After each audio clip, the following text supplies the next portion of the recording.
પછી ત્વ એટલે એના પણું, જેમ બુદ્ધિત્વ કહીએ, ધનત્વ કહીએ, દાનત્વ કહીએ, કોઈ પણ શબ્દમાં કહીએ કે ત્વ આવે એટલે તા આવે એટલે આપણે પણું કહીએ છીએ કે તેનો ભાવ.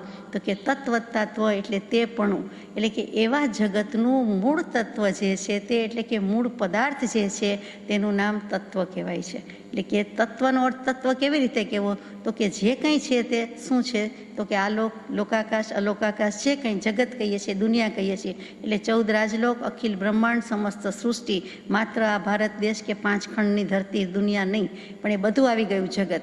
અને સાથે સાથે જેમાં દેવલોક, સ્વર્ગલોક, સતલોક, મોક્ષ બધું આવી ગયું. પછી ત્વ કે તે પણાનું ભાવ, તે પણું. તો તે પણું શું છે? તેનો ભાવ શું છે? તો કે પદાર્થનો ભાવ શું હોઈ શકે? એટલે એનું નામ તત્વ. એટલે સાદી ભાષામાં તત્વ, ત્વપણું, તા એટલે ભાવ અથવા સ્વરૂપ. એટલે આ જગતનું સ્વરૂપ, તેનું નામ તત્વ. એનું મૂળ શું રહેલું છે એટલે મૂળ તત્વ કહીએ છીએ. તો જગતમાં જે કંઈ જુદા જુદા પદાર્થ દેખાય છે તે દરેક મૂળ પદાર્થ તત્વ કહેવાય છે. તો કે પદાર્થ એટલે ત્યાં જળ વસ્તુ સમજાય છે, પરંતુ જીવ જે છે કે જે કોઈ જીવ, જંતુ, પ્રાણી, ભૂત, સત્વ, આત્મા શબ્દ જેને કહેવાય છે તે જીવે છે, તે જેનામાં લિવિંગ બિંગ છે, જે જીવતું જાગતું કોઈ પણ પ્રકારે કહી શકાય છે તેવું, તે પણ પદાર્થમાં આવી જાય છે. એટલે કે જીવે કઈ રીતે જીવવું જોઈએ, કેમ જીવે છે, કેમ અસ્તિત્વ છે એ પણ આવી ગયું, અને સાથે સાથે જે કંઈ સ્થૂળ જળ પદાર્થ દેખાય છે જગતમાં એ પણ આવી ગયા. આ દરેકના મૂળ પદાર્થ શું છે? તો તે તત્વ કહેવાય છે. આ તો અનંત વસ્તુ થઈ, જીવ અને અજીવ. તો કે અનંત શેમાં સમાય છે? અનંતનું મૂળિયું શું છે? વનસ્પતિ, એક વૃક્ષ, એક વડવૃક્ષ હોય, કેટલી વડવાઈ હોય, કેટલા પાંદડા હોય, કેવું મજાનું થડ હોય, પરંતુ આપણે મૂળની વાત કરીએ ત્યારે શું આવે? તો કે મૂળ તો એક જ કહેવાય. એટલે મૂળિયું શું, એનું રૂટ શું, એમ જે કહી દઈએ છીએ તેમાં દરેક પદાર્થ દેખાય છે, તેનું મૂળ શું? તો કે તેનું નામ તત્વ. પદાર્થ અને તત્વનો આ ભેદ છે. પદાર્થ, ચીજ, વસ્તુ દેખાય છે તે બધું, ન દેખાતું પણ એમાં ગણી લો, પરંતુ પદાર્થનું મૂળ શું, કે પદાર્થનું તત્વ ક્યારે કહેવાય? તો કે એનું જે મૂળ છે તેનું નામ તત્વ કહેવાય છે. એના ઉપરથી જીન ભગવંતે 9 તત્વની વિવેચના કરી સ્પષ્ટીકરણ મૂક્યું. તો 9 તત્વમાં આપણે જાણીએ છીએ જીવ, અજીવ, પુણ્ય, પાપ, આશ્રવ, સંવર, બંધ, નિર્જરા અને મોક્ષ. આ 9 તત્વ મૂક્યા. હવે દરેક 9 તત્વની વાત લખીએ તો દ્રવ્યથી પણ 9 તત્વ છે, ભાવથી પણ 9 તત્વ છે. એ ક્યારેક અન્યત્ર વિચાર્યું છે અને વિચારીશું. અહીંયા તો આટલું જ કે એને દ્રવ્ય ભાવથી બે રીતે વિવેચન કે સ્પષ્ટતા કરવાનું કૃપાળદેવે લખ્યું છે. અહીંયા ભાવ છે. અહીંયા કૃપાળદેવે જે હાથનોંધ લખી 49મી, એમાં વિતરાગ દર્શન લખવાનો સંકેત હોય, પોતાને હોય કે અન્યત્ર કોઈ લખે. કોઈએ લખ્યું નથી, કૃપાદેવનું પણ લખાયેલું મળ્યું નથી અથવા તો લખી શક્યા નથી. તો એ જે વિતરાગ દર્શનનું એમણે લખ્યું છે, આટલા તીર્થંકર દેવ થઈ ગયા, જે મહાવીર સ્વામી થઈ ગયા, એમના હૃદયમાં શું હતું એ લઈને પછી એમને લખવું હશે પણ લખી શકાયું નથી. તો આપણે તો ઉપર ચોંટી નજરથી જ વિચાર કરીએ છીએ કે આ 9 તત્વ છે, દ્રવ્યથી પણ છે, ભાવથી પણ છે. એમાં હેય, જ્ઞેય, ઉપાદેય પણ કહેવામાં આવે છે કે જાણવા જેટલા કેટલા, છોડવા જેટલા કેટલા, અને ગ્રહણ કરવા જેટલા, એટલે આદર કરવા જેટલા કેટલા છે. તો કે પુણ્ય, પાપ, આશ્રવ અને બંધ, આ 4 તત્વ છે તે હેય છે, એટલે કે છોડી દેવા યોગ્ય છે. કે પુણ્ય નથી જોઈતું ને પાપે જોઈતું નથી. પુણ્યને જો કે અમુક અપેક્ષાએ ઉપાદેય પણ કીધેલું છે કે પહેલેથી જ ઉલાળ્યો કરી દઈશું તો એવા પુણ્ય પણ નહીં હોય અને પાપ પણ નહીં હોય. તો પુણ્ય નહીં હોય તો આપણને અનુકૂળ ધર્મની સાધન સામગ્રી મળવાની નથી. એટલા માટે કેટલાક પુણ્ય પણ હોવા જોઈએ કે જેથી બહુ પુણ્ય હોય તો માનવભોગ પણ મળે અને પછી અનુકૂળ સામગ્રી પણ મળે. એટલે પુણ્યને આપણે હેયમાંય રાખીએ છીએ, ઉપાદેયમાંય કરીએ છીએ. અમુક અંશે, અમુક સ્ટેજ સુધી એ ઉપાદેય પણ છે. પછી જોકે ખરેખર તો હેય જ છે. નિશ્ચયાત્મક દૃષ્ટિથી, દ્રવ્ય દૃષ્ટિથી તો હેય જ છે કે શુભ કે અશુભ કાંઈ જોઈતું નથી, શુદ્ધનો જ લક્ષ જોઈએ છે. અને એમ શુભાશુભ છેદતા ઉપજે મોક્ષ સ્વભાવ, એટલે કૃપાદેવની આજ્ઞા પણ એમ જ છે. તેમ છતાં આટલું લક્ષમાં રાખવા યોગ્ય છે. પછી જ્ઞેય તત્વ શું છે, જાણવા જેવું? તો નિશ્ચયથી તો એક જીવ પદાર્થ જ જાણવા યોગ્ય છે. છતાં જ્ઞાની પુરુષ જ્યારે લખે છે, આગમની વાણીમાં આવે છે ત્યારે સુંદર રીતે મૂકે છે કે જીવ અને અજીવ બંનેનું સ્વરૂપ જાણવું જરૂરી છે. એટલે જડ અને ચેતન બંનેનું સ્વરૂપ જાણવાનું છે. આત્મા અને દેહ, આત્મા અને પૂતગલ બંનેનું સ્વરૂપ જાણવાનું છે. એટલે જીવ અને અજીવને ઇક્વલ ઇમ્પોર્ટન્સ આપ્યું છે, બંનેને સમાન ગણ્યા છે. એટલે કે બંનેનું મહત્ત્વ જાણવું જોઈએ. એકનું મહત્ત્વ જણાતા બીજું જણાઈ જાય છે, પણ એમ નહીં. એક જ્ઞાની પુરુષનો એકી સાથે સર્વાનુમતે આ નિર્ણય છે કે ભલે પરિચય કરવા જેવો એક જ પદાર્થ છે, પણ અજીવ ભેગું જ રહેલું છે, દેહ, કર્મણ વર્ગણા બધી જ. એટલે બંને દ્રવ્યનો અને બંને તત્વનો વિચાર કરવાનો છે. એટલે એને જ્ઞેય કીધા, જાણવા માટે યોગ્ય કીધા. પછી ઉપાદેય કીધું છે કે જે જીવ, સંવર, નિર્જરા અને મોક્ષ આ 4 તત્વ છે ઉપાદેય છે. એટલે એને આદર કરવા યોગ્ય છે, સમાદરણીય છે, ઉપાદેય છે. સમ્યક પ્રકારે તેનો આદર કરવા જેવો છે, તેની નજીક જવા જેવું છે. જીવ અને મોક્ષ, જીવે મોક્ષ સાધવાનો છે. એટલે જીવ અને મોક્ષ તો ભેગા જ છે, પરંતુ સંવર અને નિર્જરા પણ સાથે લઈ લીધા છે કે એ પણ આ પ્રકારે ગણવા જોઈએ. સંવર, નિર્જરા અને મોક્ષ એટલે કે ત્રણેયને ત્યાં ઉપાદેય લઈ લીધા છે. સંવર કરવા જેવો છે, કર્મ આવતા અટકાવવાના છે. જે ઉદય છે તેને નિર્જરાવી દેવાનો છે, ક્ષય કરવાનો છે. એટલે સંવર, નિર્જરા 2 હાથ કયો, 2 પગ કયો કે આંખ અને પાંખ જેવા છે. એટલે એ તો સાથે જ છે. એટલે આ 4 તત્વ આપણે ઉપાદેયમાં રાખીએ છીએ. પછી 9 તત્વમાં રૂપી કેટલા અને અરૂપી કેટલા એ પણ વાત મૂકેલી છે કે જીવ આમ તો અરૂપી છે, અમૂર્તિક છે, છતાં દેહધારી છીએ. એટલે જે આકાર લઈને બેઠા છીએ, જે શેપ, સંઘીણ, સંઠાણ, સંસ્થાન લઈને બેઠા છીએ, તે અપેક્ષા એ આત્માને રૂપી પણ કહેવાય છે. કબૂતરનો આકાર કેવો તો આપણે જાણીએ છીએ કેવો, એવી રીતે ગાય કેવી, એવી રીતે મનુષ્ય કેવા. એટલે એમ જે આકારથી કહીએ છીએ તો તેને દેહધારી રૂપે ગણીને એને રૂપી પણ કીધો છે, બાકી તો એ અરૂપી છે. પછી સંવર, નિર્જરા અને મોક્ષ છે એ તત્વને અરૂપી કીધા છે. શું કામ? તો કે જેવો આત્મા અરૂપી છે તેવા જ આ તત્વ આત્માના પરિણામ છે, આત્માના ભાવ છે, આત્માના સ્વભાવ છે, આત્માના સ્વરૂપ હોવાથી તેને પણ ત્યાં અરૂપી કહી દીધેલા છે. અને જે પુણ્ય પાપ છે અને આશ્રવ સંવર છે અથવા આશ્રવ અને બંધ છે, એ જે 4 તત્વ છે એને કહી દીધા છે રૂપી. કેમ કે જેમ બીજું બધું દેહધારી છે ને દેખાય છે, તેવી રીતે આ પણ કર્મના પરિણામ છે, કર્મણ વર્ગણા છે. તો આપણને દેખાતી નથી, છતાં પણ ત્યાં તેને રૂપી કીધેલું છે. એ વિચારવા જેવું છે. અજીવ તત્વમાં પૂતગલ દ્રવ્ય એક જ રૂપી છે, એટલા માટે તેને રૂપી કહ્યું જાય છે.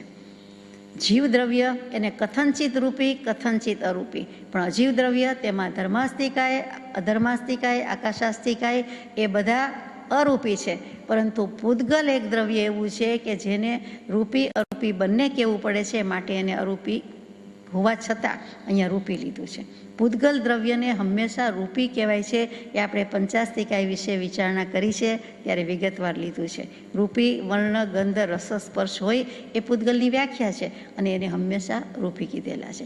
પરમાણુ કેવલ જ્ઞાની સિવાય જોઈ શકાતો નથી. એટલે તે અપેક્ષાએ ત્યારે આપણે પરમાણુ પૂતગલ દ્રવ્યમાં આવી જતું હોવાથી, અજીવમાં આવી જવાતું હોવાથી તેને આપણે કથનચિત અરૂપી કહીએ છીએ. પરંતુ એ સિવાય એને રૂપી કહેવું પડે. રૂપીનો વિચાર કર્યો તો મૂર્તકપણાનો વિચાર કર્યો તો કે આપણે હંમેશા લંબાઈ, પહોળાઈ, જાડાઈ એમ હોય, બાહ્ય રીતે આકાર દેખાતો હોય તો જ એને રૂપી કહીએ છીએ.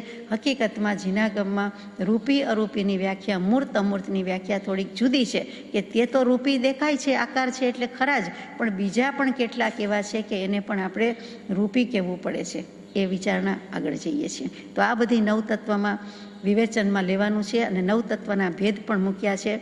એ છેલ્લી વાત હતી કે જીવના ભેદ કેટલા, તો કે આમ તો અનંત પ્રકારના જીવ છે. 563 ભેદ કીધા છે, 363 ભેદ કીધા છે, એમ નહીં. અહીંયા શું તો કે મુખ્યમાં મુખ્ય જીવ સમાસ કહીએ છીએ તે 14 પ્રકારે છે. અજીવ એના 14 ભેદ છે. પુણ્યના 42 ભેદ છે, પાપના 82 ભેદ છે, આશ્રવના 42 ભેદ છે, સંવરના 57 ભેદ છે, નિર્જરાના 12 ભેદ છે, બંધના 4 ભેદ છે અને મોક્ષના 9 ભેદ મૂકેલા છે. તે વળી વાત કોઈક વખત અનુસંધાન આવશે ત્યારે વિગતમાં લઈશું. તો આ 9 તત્વનો કુલ સરવાળો 276 ભેદ થાય છે. ભલે મુખ્ય 2 જ તત્વ, પછી 7 તત્વ, પુણ્ય પાપ જુદા ગણો તો 9 તત્વ. આ 9 સદ્ભૂત સદ્ભાવ પદાર્થ કહેવાય છે અને તેના કુલ ભેદ 276. અને એમાંથી 188 ભેદ રૂપીના થાય અને 88 ભેદ અરૂપીના થાય. આ બધું જ વિચારવા જેવું છે. આ 9 તત્વના વિવેચનની વાત હતી. ત્યાર પછી ભગવાને લખ્યું છે ગુણસ્થાનક વિવેચન. એ પણ આપણે યથાશક્તિ વિચાર્યું, મોક્ષમાળામાં વિચાર્યું છે. હજુ હાથનોંધમાં આગળ જ્યારે 14 ગુણસ્થાનકની વાત આવે ત્યારે નિરાંતે વિગતવાર લઈશું. પછી કર્મ પ્રકૃતિ વિવેચન. એ પણ આખો કર્મગ્રંથ ભણી જઈએ, એના 6 ભાગ છે ત્યારે પૂરું થયું છે. પણ એ ભેદ ભાંગાથી વાત છે.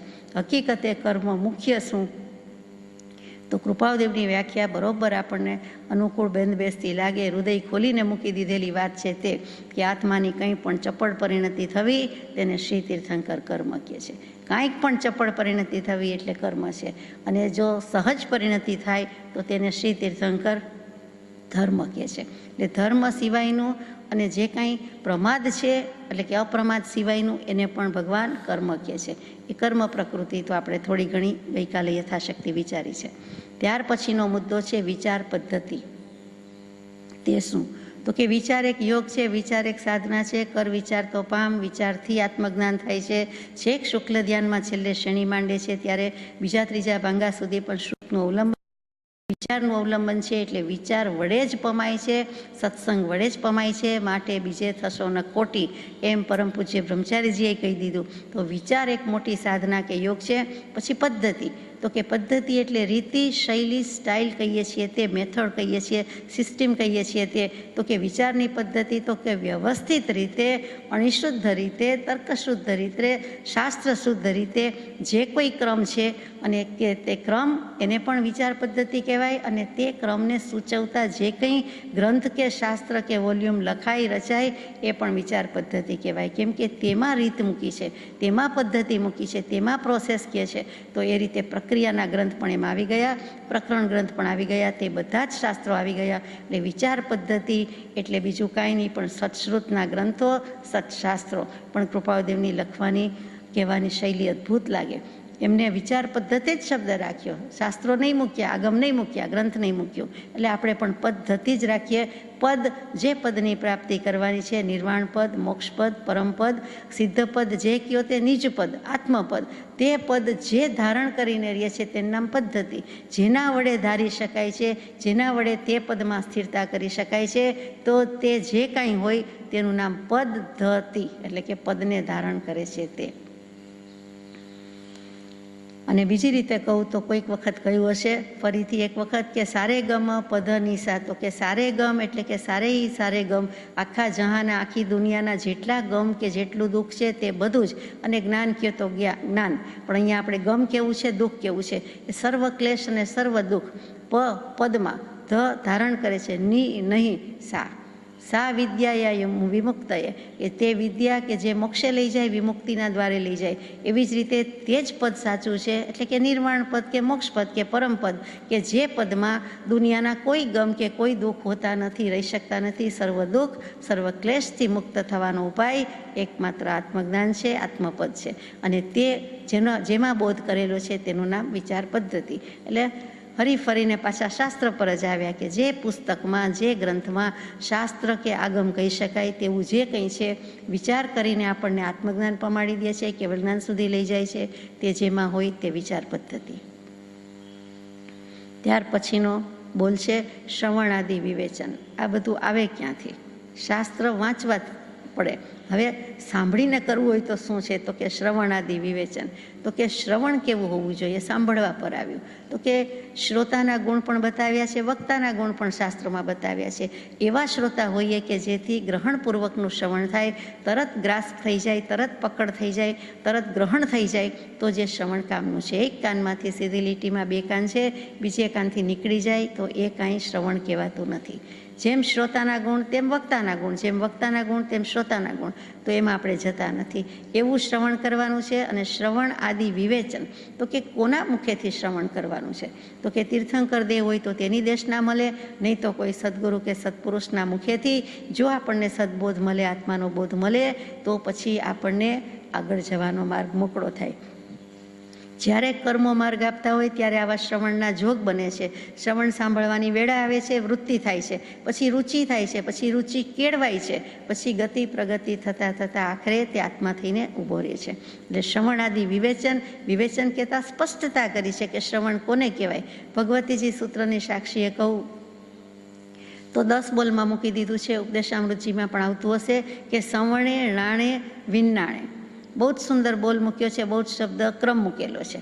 તો કે સદગુરુ અને શ્રોત્રિય એટલે કે શ્રોત્રિય સદગુરુ પાસેથી, શ્રોત્રિય અને બ્રહ્મનિષ્ઠ સદગુરુ પાસેથી. શ્રોત્રિય એટલે શ્રુતનો જ્ઞાતા છે, પરમ શ્રુતનો જેને જ્ઞાન છે, અથવા તો આત્મા સંબંધી કે આગમ સંબંધી જ્ઞાન છે, શાસ્ત્ર વાંચ્યા છે, ભણ્યા છે, અભ્યાસ કર્યા છે, કંઈ જ્ઞાન છે તેવું હોય. અને જો બહુ શ્રુત હોય તો સૌથી સારું, નહીં તો જેટલું પણ હોય તેટલું એ શ્રોત્રિય કહેવાય. અને બ્રહ્મનિષ્ઠ એટલે આત્મનિષ્ઠ હોય, સ્વરૂપની નિષ્ઠા હોય, જે આત્માને પામેલો હોય, જેને આત્માનો અનુભવ હોય, જેને નિશ્ચય સમ્યક દર્શન હોય, તે બ્રહ્મનિષ્ઠ કહી દીધો છે. પછીની પ્રગતિ એ પણ સાધતો હોય અને સાથે સાથે બીજા પણ સાધી જાય. તો કે એ શ્રોત્રિય અને બ્રહ્મનિષ્ઠ એટલે તો પદ આવ્યું કે સદગુરુ શ્રોત્રિય બ્રહ્મનિષ્ઠ પદ સેવાથી શુદ્ધ જ્ઞાન થશે.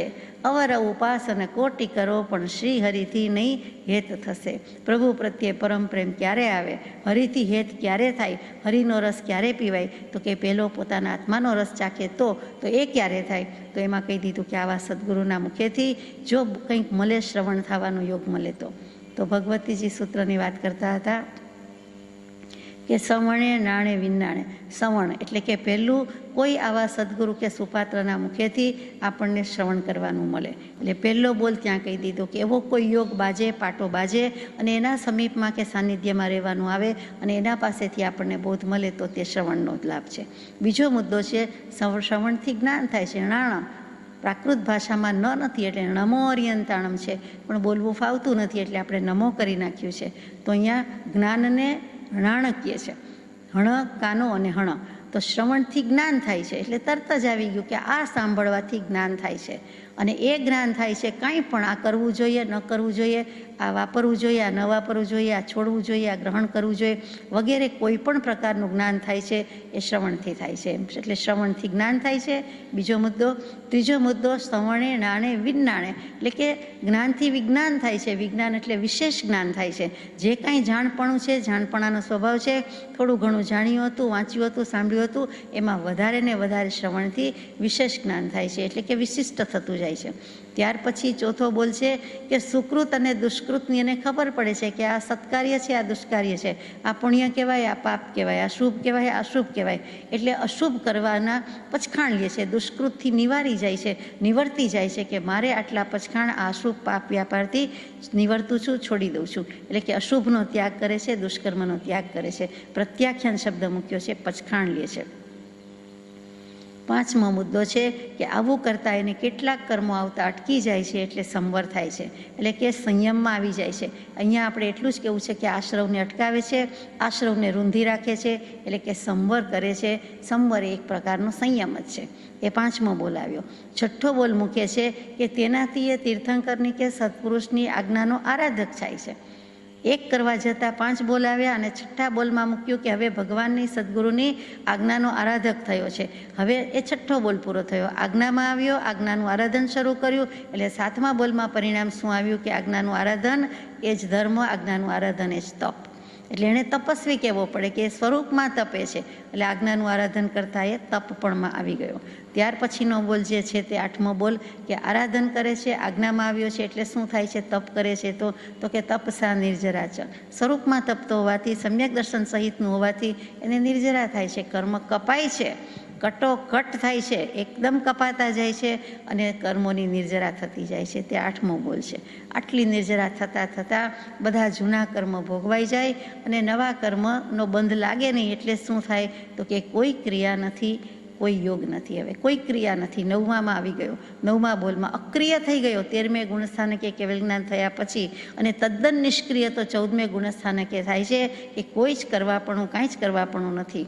ઓન ધ કોન્ટ્રારી 10મા બોલમાં છેલ્લે જે કાંઈ કરવાપણું હતું તે ક્રિયાનો નાશ થયો. હવે દેહનો પણ નાશ કરે છે. કઈ રીતે તો કે મન, વચન, કાયાના 3 યોગ શૈલેષીકરણની પ્રક્રિયા કરીને રૂંધી દે છે, એને પણ અટકાવી દે છે.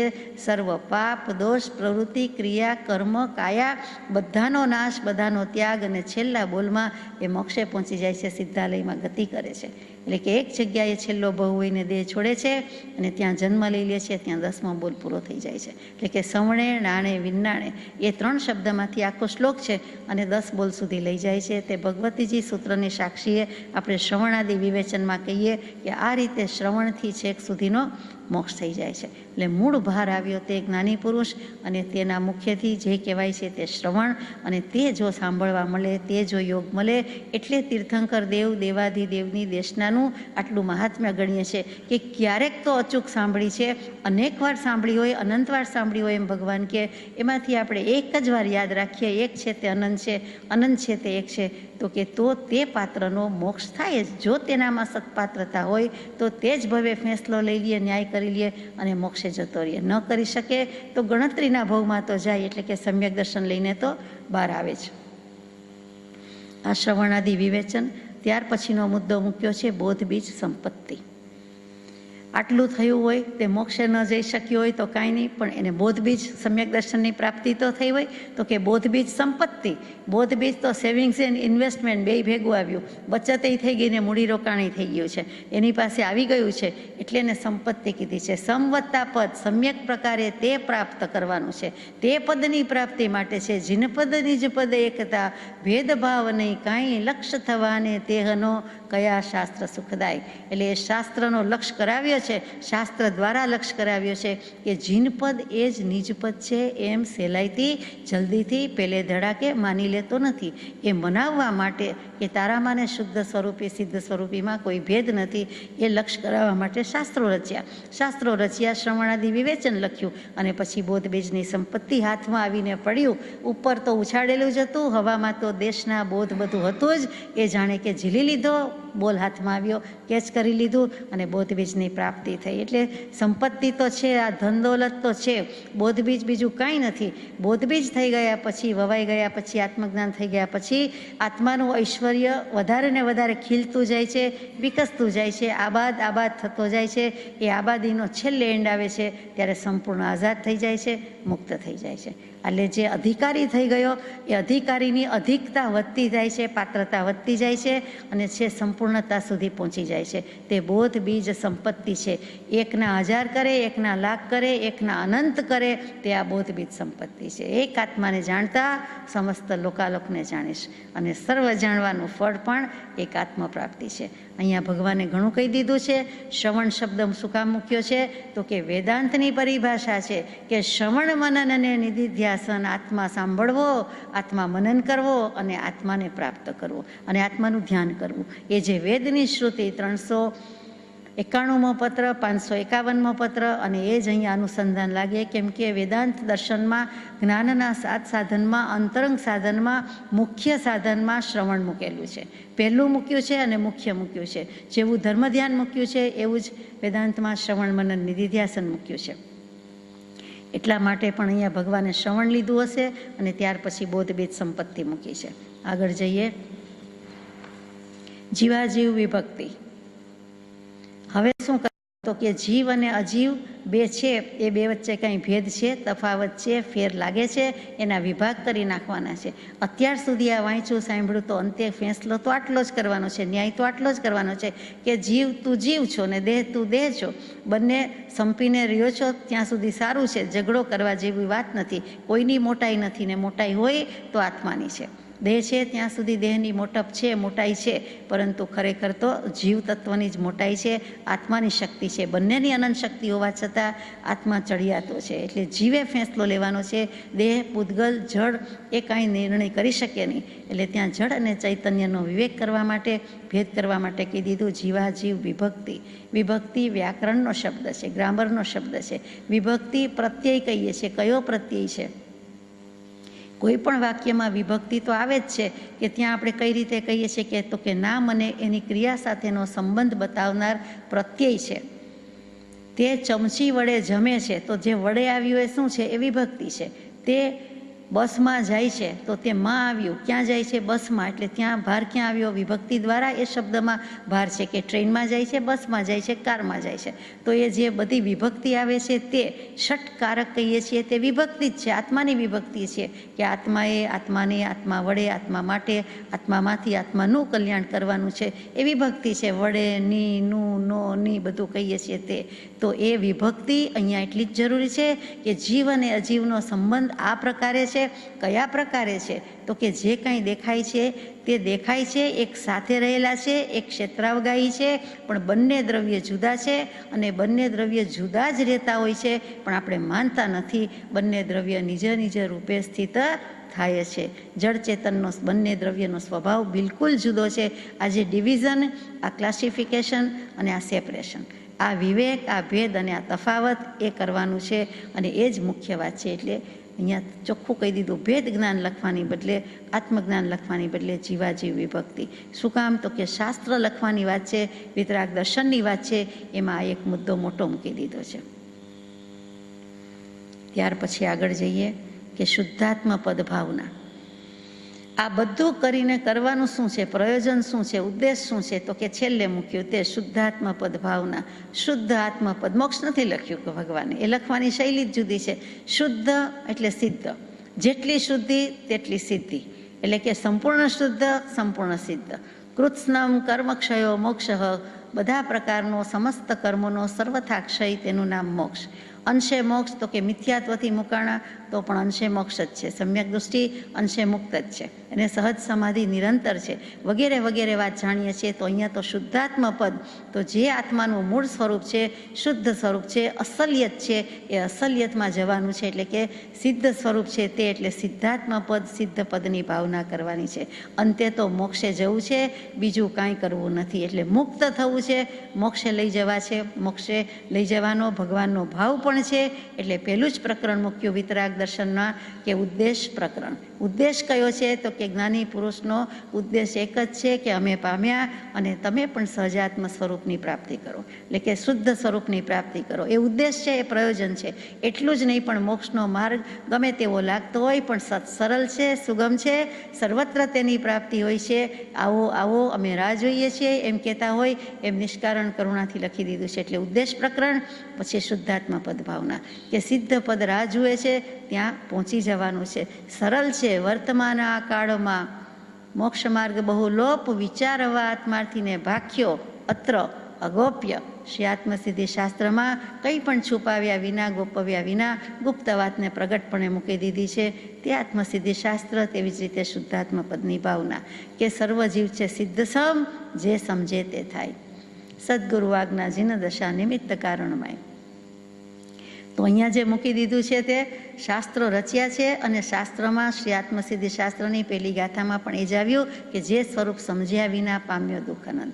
કોણે સમજાવ્યું? સમજાવ્યું તે પદનમો શ્રી સદગુરુ ભગવાન. તો આ સિદ્ધ પદની ભાવના એમનેમ થતી નથી, ઉગતી નથી. એટલે કે સદગુરુના યોગે થાય છે, એના ઉપદેશના યોગે થાય છે. એમ ડિરેક્ટલી કે ઇનડિરેક્ટલી, પ્રત્યક્ષ પરોક્ષપણે તેમણે ઘણું મહાત્મ્ય સમજાવી દીધું એમ લાગે છે. અહીંયા હાથનોંધ પૂરી થાય છે અને એના જ અનુસંધાનમાં આગળ જઈએ છીએ. તે હાથનોંધ 51, કે હવે આ શ્રવણની વાત આવી, શાસ્ત્રની વાત આવી, એટલે જીનવાણીની વાત આવી. ગુરુવાણી શું છે? તો કે ગુરુવાણી જીનવાણી જ છે. જીનવાણી સાંભળતા સાંભળતા, સાંભળીને જે સ્મૃતિમાં બોધ હતો તે જ પરમ કૃપાદેવને લખવું હતું, પાને ચડાવવું હતું, તો એ જીનવાણી છે, એ જ ગુરુવાણી છે. એટલે જીનવાણીના અહીંયા ભાગ મૂકે છે. જીનવાણીનું મહાત્મ્ય તો જેટલું ગાઈએ તેટલું થોડું છે. એનું બીજું નામ જ સરસ્વતી છે, સરસ્વતી.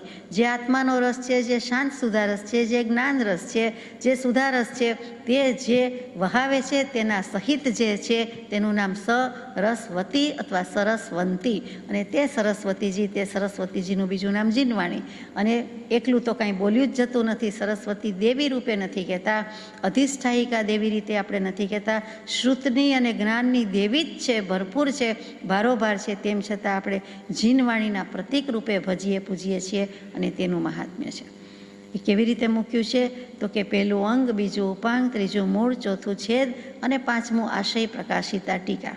એ ધીમે ધીમે આપણે લઈએ કે અંગ કેમ લીધું? તો કે જેમ 14 રાજલોકનો લોક પુરુષ કહેવાય છે, તેવી રીતે આગમ પુરુષ કહેવાય છે, શાસ્ત્ર પુરુષ કહેવાય છે. એને પણ શ્રુત પુરુષ કીધો છે. મોટે ભાગે આપણે આગમ પુરુષ શબ્દથી પરિચિત છીએ. એ જ શ્રુત પુરુષ છે અને એ જ આગમ પુરુષ છે. આગમ પુરુષ, શ્રુત પુરુષ અને શાસ્ત્ર પુરુષ, એમાં કોઈ ભેદ નથી, શબ્દોનો ભેદ છે. અને કોની સાથે સરખાવ્યો તો કે લોક પુરુષ સંસ્થાને કયો. જેમ લોક પુરુષ છે કે કોઈ એક પુરુષ પર્યાય ધરાવતો પુરુષ આત્મા, અને એવી રીતે કેળે હાથ દઈને બંને કેળે એક કેળ ઉપર બંને હાથ દઈને પગ સેજ પોળા રાખીને જેમ ટેકો દઈને ઊભો છે અને તે જે આકાર થાય છે તેવું જ આગમ પુરુષ બતાવે છે, તેવો જ લોક પુરુષ બતાવે છે.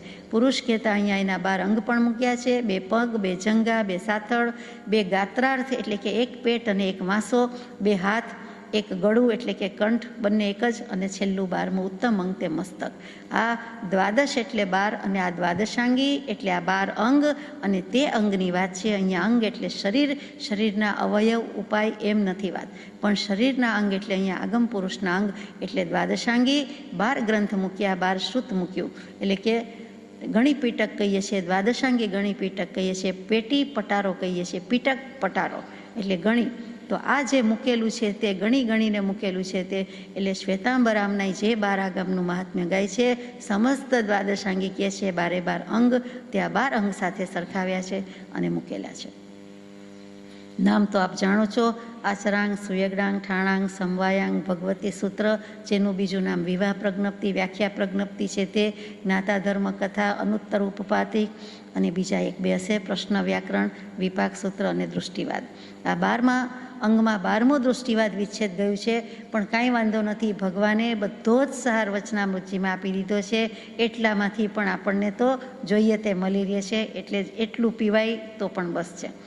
એટલે એ અંગની વાત હતી. પછી શબ્દ મૂક્યો છે ઉપાંગ, તો કે દરેક અંગને ઉપાંગ પણ હોય છે. હાથ છે તો હાથને આંગળી છે, આંગળીને નખ છે, એમ ઉપાંગ પણ આવે છે, નાના નાના અંગ આવે છે. અહીંયા કેવી રીતે સરખાવ્યું છે તો કે જે અંગ મૂળ મૂક્યા, મૂળ 12 આગમ મૂક્યા છે, તેમાંથી સમજવું કઠિન પડ્યું, અઘરું પડ્યું. દૃષ્ટિવાદ તો એકદમ કઠિન પડ્યું, એટલે પછી આચારથી શરૂઆત કરી. દૃષ્ટિવાદમાં આટલો જ સાર હતો કે સ્વભાવમાં રહેવું, વિભાવથી મુકાવવું, એ ત્યારે પણ ન સમજાયું, એટલે શાસ્ત્રનો વિસ્તાર થયો.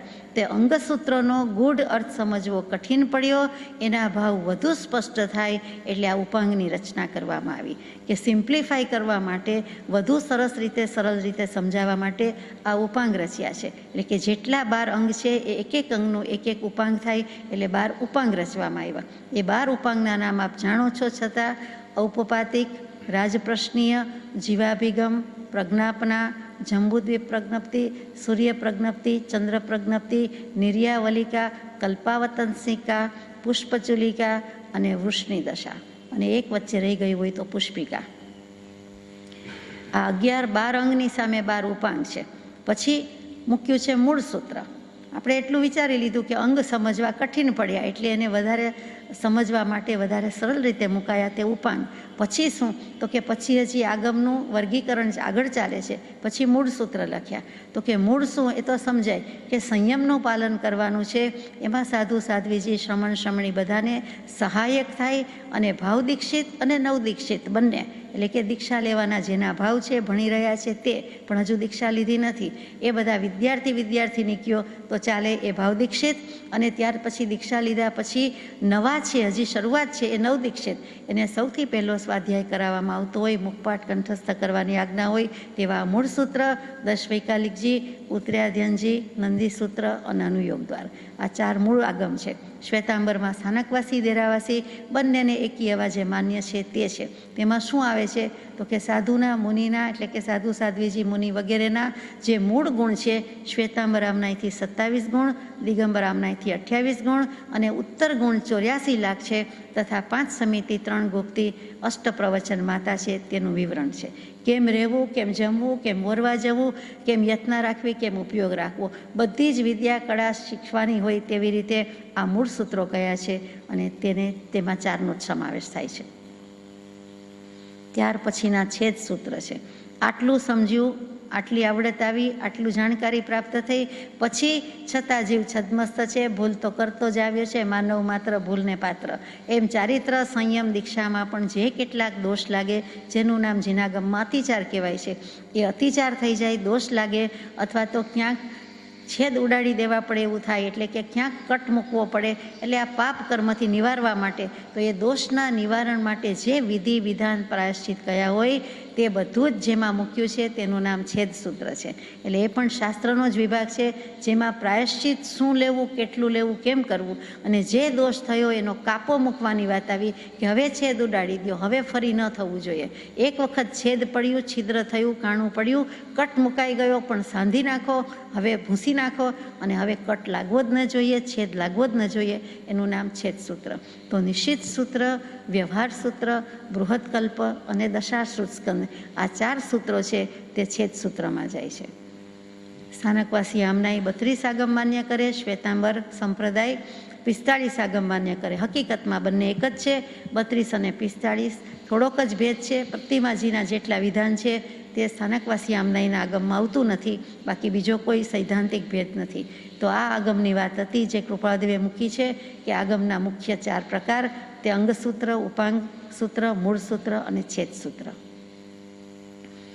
હવે આ બધું કર્યા પછી આશય, પ્રકાશિતા, ટીકા, આની કોમેન્ટરી તો હોવી જોઈએ ને. આશય એટલે શું? તો કે અભિપ્રાય ઉપર પ્રકાશ ફેંકે, અભિપ્રાયને અજવાળી દે એવી પ્રગટ કરતી કોઈ ટીકા હોય, સ્પષ્ટીકરણ કરતી ટીકા હોય તો સારું. એટલે એનું ટીકા પણ હોવી જોઈએ, એટલે કે કોમેન્ટરી પણ હોવી જોઈએ. એનો આશય પ્રકાશિતા, એનો મૂળ આશય શું છે, ઈરાદો શું છે, જ્ઞાની પુરુષનો, શાસ્તા પુરુષનો, શાસ્ત્ર કરતા પુરુષનો, ગણધર ભગવંત અને તેના પછી થયેલા આચાર્ય ભગવંતનો શું ઈરાદો છે, શું ભાવ છે, શું પ્રયોજન, શું એનો હેતુ, શું એનો અર્થ શું, અને સાદી ભાષામાં કહું તો ઉદ્દેશ શું, અને અતિ સાદી ભાષામાં કહું તો કે મહાવીરને કે દેવાધિદેવને હૃદય શું હતું, એને શું કહેવું હતું, કૃપાળુદેવને શું કહેવું હતું, તો એનું હૃદય જાણે તો કાંઈક કહી શકે. એ મહાવીરનું હૃદય જાણતા હતા તો કહી શક્યા. એવી રીતે હૃદય પ્રકાશમાં લાવે, એટલે આશય, એનો મર્મ, રહસ્ય, ભેદ ઉઘાડો પાડી દે તો એ આશય પ્રકાશિતા ટીકા કહેવાય.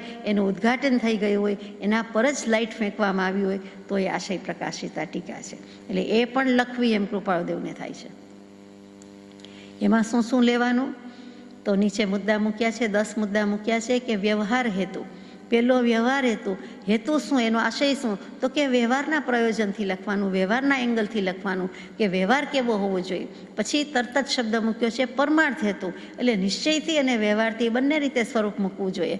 પહેલો જ વ્યવહાર મૂકી દીધો છે. એ વ્યવહાર થાય તો જ થાય. ગચ્છમતની કલ્પના તે નહીં સદવ્યવહાર, ચોખ્ખું કહી દીધું છે. એ વ્યવહાર નથી, એ તો ફાટાફાટી છે. એમાં ભેદ પાડવાના નથી, એના છેદ ઉડાડી દેવાના છે. એટલે અહીંયા વ્યવહાર હેતુ, જે વ્યવહાર કીધો છે તે જ વ્યવહાર હોવો જોઈએ, બીજો વ્યવહાર નહીં. જેમ પ્રમાણના 5 ભેદ છે એમ વ્યવહારના લિંગના પણ 5 ભેદ મૂકેલા છે. અત્યારે આપણે એમાં જતા નથી, કારણ કે એ અહીંયા અભિપ્રેત નથી. પણ વ્યવહારથી જે કાંઈ સ્વરૂપ વસ્તુનું બતાવવાનું છે તે પણ બતાવવાનું છે. એની પછી તરત જ લઈ લીધું પરમાર્થ હેતુ, તો કે વ્યવહાર સાથે નિશ્ચયની વાત આવે જ, પરમાર્થની વાત આવવી જ જોઈએ. એટલે પરમાર્થથી પણ શું શું છે તે લખવું જોઈએ. વ્યવહાર પ્રધાન શાસ્ત્રો ટીકા, પરમાર્થ પ્રધાન હેતુ, એ પણ શાસ્ત્રો ટીકાનો આશય છે.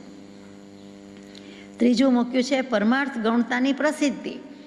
અત્યાર સુધી જગત જીવે, જગતવાસી જીવે નિશ્ચય કર્યો જ નથી, આત્મ સ્વરૂપનો નિર્ધાર કર્યો જ નથી. એને બીજી રીતે ક્રિયાકાંડનું મહત્વ લાગ્યું છે, પણ આત્માનો નિર્ધાર કર્યો નથી, આત્માનો અનુભવ કર્યો નથી. પરમાર્થને ગૌણ કરી દીધો છે, નિશ્ચયને ગૌણ કરી દીધો છે. તો એ પરમાર્થને, નિશ્ચયને શું કામ ગૌણ કરી નાખ્યો છે, કેવી રીતે કરી નાખ્યો છે, મુખ્ય શું છે, મુખ્ય પાપ તો મિથ્યાત્વ છે, એને કાઢવાનું છે, હાંકી કાઢવાનું છે.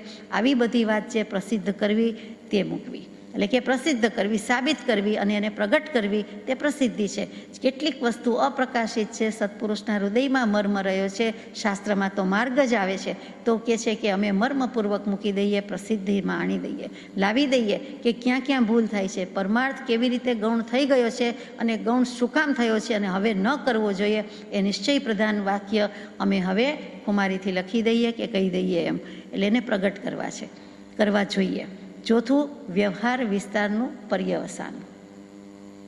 વ્યવહારનો વિસ્તાર તો બહુ જ છે, પથારો તો અતિશય છે, પાર ના આવે તેટલો છે. તો શાસ્ત્રોનો વિસ્તાર એટલો છે તો વ્યવહારનો વિસ્તાર તો કેટલો બધો છે. અનંત પ્રકારના જીવને, અનંત પ્રકારના ભાવને, અનંત પ્રકારના કર્મ એટલે અનંત પ્રકારનો વ્યવહાર, અને અનંત પ્રકારના નહીં એટલે મુખ્ય 7 એમ કહી દીધું. તો કે જે વ્યવહારથી વિસ્તાર કર્યો છે એનું પર્યવસાન, અવસાન, અંત, ત્યાગ, પર્યવસાન, ચારે બાજુથી તેનો અંત લાવી દઈએ કે વ્યવહાર નહીં, હવે અનુભવ પર આવો. કે બધો વ્યવહાર સાચો ક્યારે કહેવાય છે, સદવ્યવહાર ક્યારે કહેવાય છે, તો કે આત્મ અનુભવ થયા પછી, નિશ્ચય સમ્યક દર્શન થયા પછીનો જે વ્યવહાર કે જે આચરણ છે તેને જ સદવ્યવહાર કીધો છે. માટે જે વ્યવહાર આજ સુધી માન્યો છે એનો પર્યવસાન, એનો અંત આવડી દો. અવસાન એટલે બીજું કઈ રીતે, એનો અંત લાવી દો. આ અનંત છે, અનંત લઈને બેઠા છીએ, એમાંથી અંત લાવવાની વાત થઈ. અનંતનો અંત આવે તો કે આવે. જ્યાં પેલું અનંત આવે છે ત્યાં આ અનંત એમાં સમાઈ જાય છે, જતું રહે છે. એટલે એ રીતે અંત લાવવાનો છે. તો કે વ્યવહારનો વિસ્તાર છે, પથારો છે, એનો અંત લાવી દો. અનેકાંત દૃષ્ટિ હેતુ. હવે કેવી રીતે થાય? અંતને અનંતની વાત છે તો કે અનેક અંત છે. અનેક અંત એટલે અનેક ધર્મ, અનેક એંગલ, અનેક અભિપ્રાય એ પ્રયોજનભૂત છે. અનેકાંત દૃષ્ટિ આવ્યા વિના એટલે કે દ્રવ્ય દૃષ્ટિ, સમ્યક દૃષ્ટિ આવ્યા વિના પેલી મિથ્યા દૃષ્ટિ કે મિથ્યા વ્યવહાર જવાનો નથી. એટલા માટે પ્રયોજન રૂપે મૂકી દીધું અનેક અંત, અનેકાંત દૃષ્ટિ. સમ્યક એકાંત, મિથ્યા એકાંત, સમ્યક અનેકાંત, મિથ્યા અનેકાંત, ગમે તેટલા ભાંગા ભેદ પ્રકાર લાવો પણ કરવાનું શું છે તો કે સમ્યક એકાંત એવા નિજ પદની પ્રાપ્તિ માટે જ બધું જરૂરી છે, અન્ય કોઈ આશયથી નથી. આત્માની પ્રાપ્તિ કરવી છે એ જ એકાંત છે, એ જ એક અંત, એક આત્મા, એક ધર્મ, એનો એક સ્વભાવ અને તેની પ્રાપ્તિ માટે છે. એ જ અનેકાંત દૃષ્ટિનું પણ પ્રયોજન છે, હેતુ છે. માટે તેના પર આવો. આપણે તો જાણીએ છીએ કે વિવિધ પ્રકારના સ્વભાવ, વિરોધાભાસી સ્વભાવ, દ્વંદ્વ જેને કહીએ છીએ, સુખ સામે દુઃખ, પ્રકાશ સામે અંધકાર, નિત્ય સામે અનિત્ય, પરિણામી સામે અપરિણામી, આવા બધા સ્વભાવ, બધા એંગલ, બધા અભિપ્રાય અનેકાંત દૃષ્ટિમાં સમાય છે, બીજી કોઈ દૃષ્ટિએ સમાતા નથી.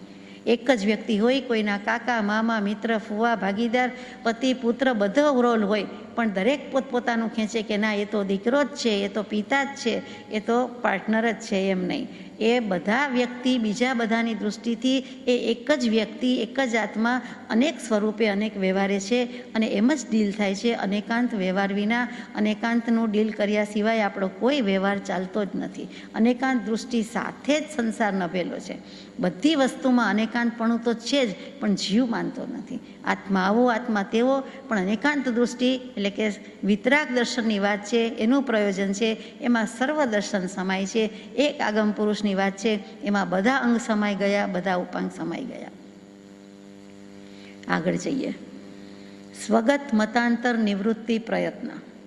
સ્વગત મતાંતર નિવૃત્તિ પ્રયત્ન. સ્વગત વેદાંત દર્શનમાં સ્વગત, મનોગત, એવા બધા પરગત, એવા બધા ભેદ આવે છે. એટલે આપણે જે કહીએ છીએ તે જ કે મેં મારા જ મનમાં વિચાર કર્યા અને ભૂંસી નાખ્યા. એટલે મનમાં ને મનમાં એ સ્વગત, સ્વ પોતે આત્મા, અને એનો ઉપયોગ મનન વિચારવાનું કામ કરે છે, એટલે મન કહીએ છીએ.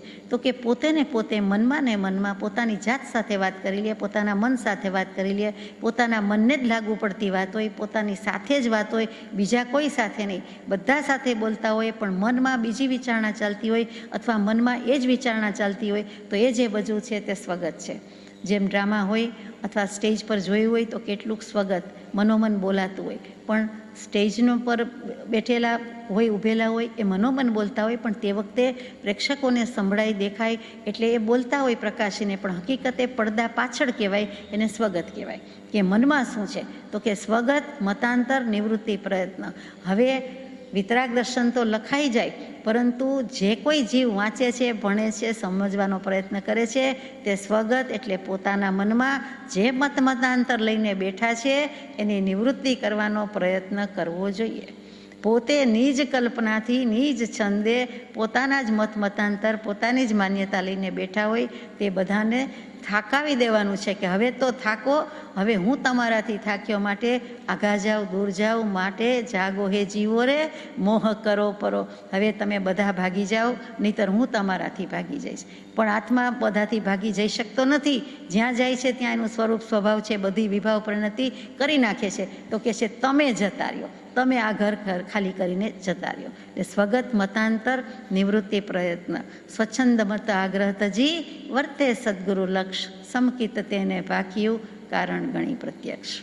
એટલે પોતે મનોમન જે બોલતો હોય, સારા વિચાર પણ કરતો હોય, ખરાબ વિચાર પણ કરતો હોય, તો જે કાંઈ કલ્પના હોય કે ભલે ને આમ વાત વાંચવા સાંભળવામાં આવે, પણ મને તો આમ લાગે છે, હું તો આમ માનું છું કે કહું છું, તો એ મનમાં ને મનમાં પરણે અને મનમાં ને મનમાં વિધુર વિધવા થાય. એ જે કહેવત છે તે કે મનમાં જ બધું કરી નાખે, સ્વર્ગે મનમાં ને નરકે મનમાં ને મોક્ષે મનમાં, એ ન ચાલે. એટલે નીચમતી કલ્પના છોડવાની વાત હોય તેમ સમજાય છે, તેનો પ્રયત્ન કરવાની વાત છે.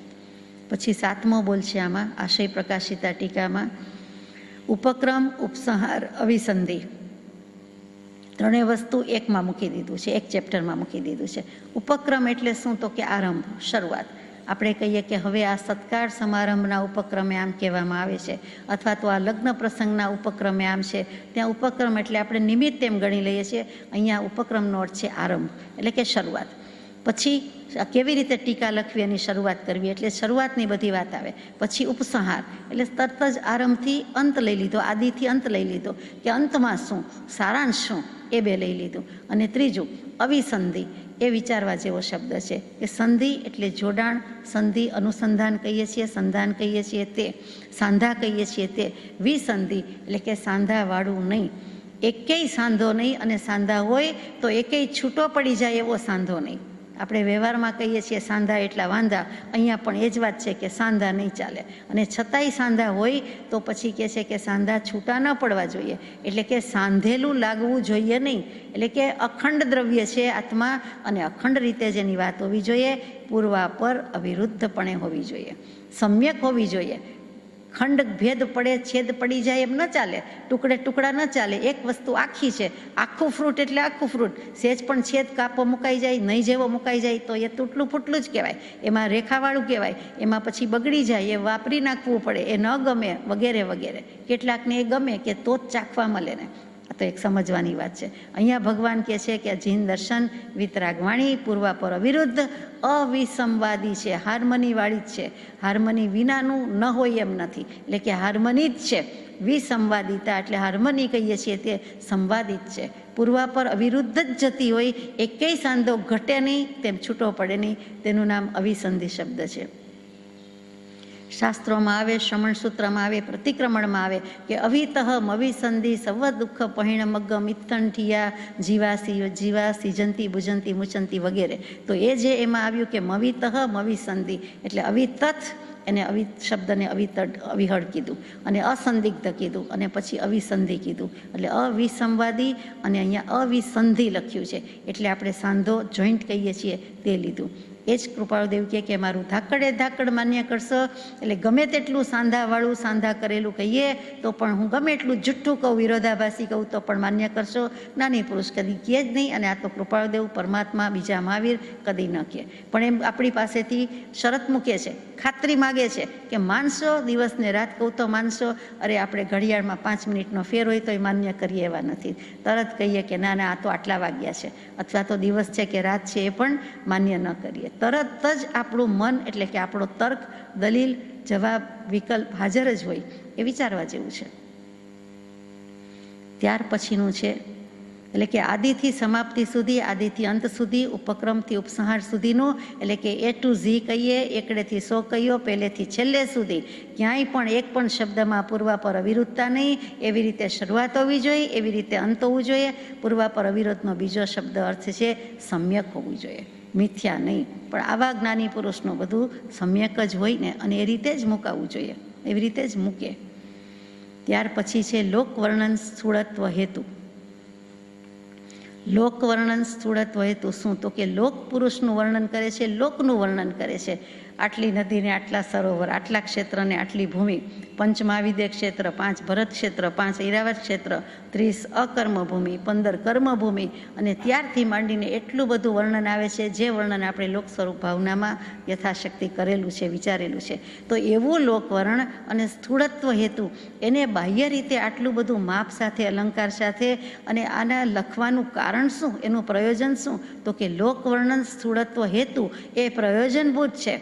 એ સ્થૂળપણે દેખીતી રીતે બાહ્ય લાગે છે, ઉપલક લાગે છે, અને વર્ણનાત્મક જ છે, તેમ છતાં પણ એનો હેતુ છે, એનો કાંઈક ઉદ્દેશ છે કે જેથી આટલી વ્યાપકતા, વિશાળતાનો વ્યાપ આવે, આપણને ખ્યાલ આવે તો એમ થાય કે આવડા મોટી દુનિયામાં, આવડા 14 રાજલોકમાં મારું શું અસ્તિત્વ છે, મારું શું મહત્ત્વ છે, અથવા તો હું જે જગ્યાનો, ક્ષેત્રનો, પ્રોપર્ટીનો, પરિગ્રહનો હું જે મોહ રાખું છું એનું અસ્તિત્વ કેટલું. એક બુદ્ધ જેટલું, પરપોટા જેટલું કહેવાય કે કેમ.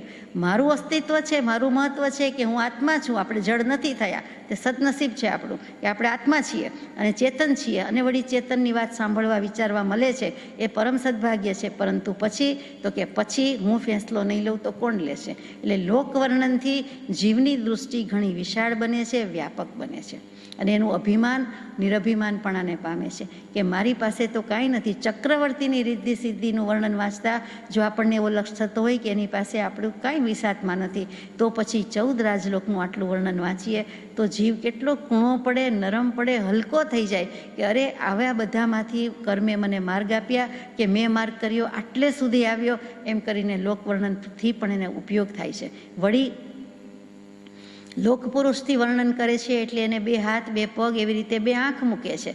તો કૃપાળુદેવે મૂક્યું છે તેનાથી જ વાત લઈએ છીએ 107મો પત્ર પદ કે લોકપુરુષ સંસ્થાને કયો, એનો ભેદ કંઈ તમે લયો, એનું કારણ સમજ્યા કાંઈ કે સમજાવ્યાની ચતુરાઈ. જ્ઞાન શરીર પરથી એ ઉપદેશ કે જ્ઞાન દર્શને એ ઉદ્દેશ?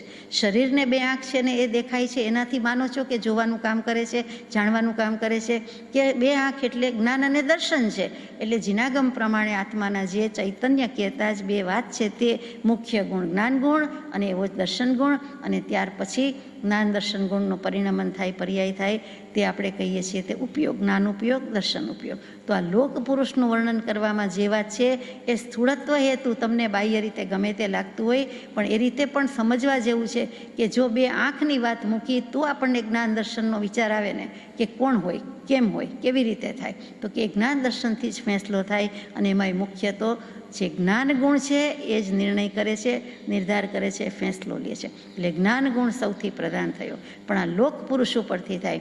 લોક એટલે દુનિયાને કહીએ છીએ, બધું જગત શું કહે છે, સમાજ શું કહે છે, લોક કહે છે, એ પણ લોક કહેવાય. લોક એટલે જ્યાં 6 દ્રવ્યો છે, 6 દ્રવ્યો નજરે આવે છે, 6 દ્રવ્યોનું જ્ઞાન કરવામાં આવે છે, તે પણ લોક કહેવાય. દ્રવ્યલોક, ક્ષેત્રલોક, ભાવલોક, એમ કેટલી બધે લોક છે. એ બધા જે 8-9 પ્રકારના લોક કીધા છે એ બધા લોક વર્ણનમાં આવી જાય છે. તો એ સ્થૂળ દૃષ્ટિથી પણ મૂકવા જોઈએ, એમ કૃપાળુદેવે આ પત્રમાં આ મુદ્દામાં મૂક્યું છે, આ હાથનોંધમાં લખ્યું છે.